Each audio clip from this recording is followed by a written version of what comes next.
আসসালামু আলাইকুম। কি বলবো আসলে, বলার মতন ভাষা দিতে পারছি না। আজকে পুরো মুসলিম জাতির কত বড় একটা ক্ষতি হয়ে গেছে।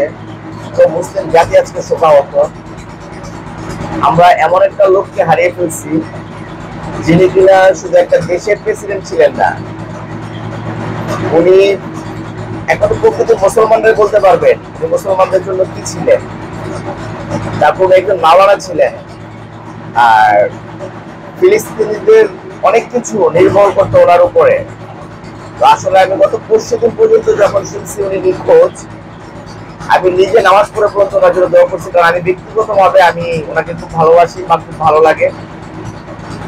আর গতকালকে যখন শুনলাম যে আসলে উনি এই মর্মান্তিক দুর্ঘটনায় মৃত্যুবরণ করছে, কি বলবো আসলে, আর বলার মতো কিছু থাকে না। যে এমন একটা মানে মুসলিম উম্মার জন্য অনেক বড় একটা ক্ষতি হয়ে গেছে ওনার মতো লোক চলে যাওয়াতে। যাক, আল্লাহর কাছে এটাই বলবো, এটা ওনার শহীদী মৃত্যু হয়েছে, আল্লাহ ওনাকে জান্নাতের উচ্চ মাকাম দান করুন।